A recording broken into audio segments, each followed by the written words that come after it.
Retirement not only brings about a change in lifestyle, but also a change in the amount and sources of our income. Did you know that 61% of Canadians are worried about running out of money during retirement? Whether this resonates with you or not, creating a retirement budget can help you identify ways to maximize your income, giving you confidence along the way. If you've been following along in this course, you know that in the previous lesson, I walked us through the 3 stages of retirement and how expenses might change for each one. We looked at Claudia, a 60-year-old Ontario woman who just started retirement with her husband. She expects to spend $38,000 between the ages of 60 and 74, $27,000 between the ages of 75 and 84, and $52,000 between the ages of 85 and 95. In this lesson, we'll practice creating a budget for Claudia with a Canadian Retirement Income Calculator from the Government of Canada. And we'll use her expense estimates here in this graph as target income levels. Okay, let's start by creating a budget for Claudia's first retirement stage. Feel free to pull up the calculator so you can estimate your own budgets as we go along, or just sit back and watch as I go through the steps. This calculator uses tabs to organize the different information it needs to make the estimates. In the first tab, we'll enter some general info about Claudia, her current income, her target income, and her life expectancy. When setting her annual retirement income goal, we'll enter $46,000 since it's just above Claudia's yearly average expenses. What's important here is that we make sure the income meets her estimated expenses for the retirement stage we're calculating. This will draw a target line on the estimated income chart on the right. Next, predicting her life expectancy, which isn't easy, but in this case, we'll aim high and enter 95 years old. In the next section, we'll make selections regarding the Canada Pension Plan, or CPP. Remember, if you live in Quebec, use the Quebec Pension Plan, QPP, instead. If you don't have a statement of contributions towards CPP, you can enter your average income at different age ranges to get a more accurate estimate. You can also select when you want to start receiving CPP benefits. For Claudia, we're starting at the earliest age possible, 60 years old. However, the longer you wait to receive CPP benefits, the more you will receive each year.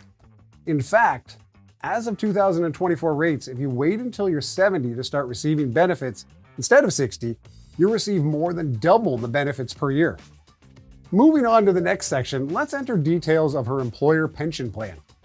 Next up, retirement savings. Here we'll enter details about Claudia's current investments dedicated to retirement.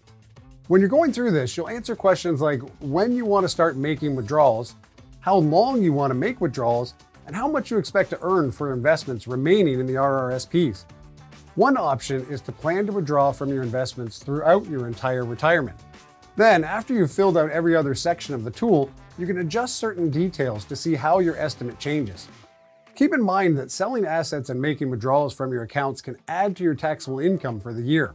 Not only can this increase your income tax owed, but can also impact your eligibility for some government pensions like OAS and GIS.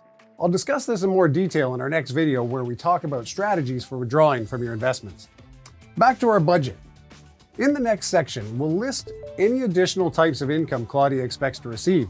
Think annuities, rental income, other pensions, etc. Lastly, we'll enter the details that relate to receiving Old Age Security, or OAS. Again, in this example, we're choosing for Claudia to start receiving the benefit right away. However, the longer you wait, the more you'll receive per year. The Summary tab gives a breakdown of all the details entered, and the table at the bottom tells you the amount that your estimated income falls short of or exceeds your target income. For Claudia, we see that her expected income falls short of her target income from ages 60 to 64 and 85 to 95. But remember that the estimate income is her average income during retirement, which is well above her actual target income of $27,000 between the ages of 65 and 74.